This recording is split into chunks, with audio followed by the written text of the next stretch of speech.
Hello YouTube, this is JackSoft52, and I'm starting to get into graffiti and all that kind of art, and this is my first try at it, and literally my first try.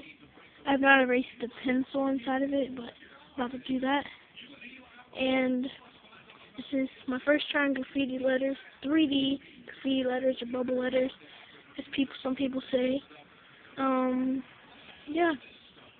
I learned how to do this like 10 minutes ago on YouTube, and as soon as you learn how to do this, you can pretty much do any word, any letter, as long as you follow the same guideline.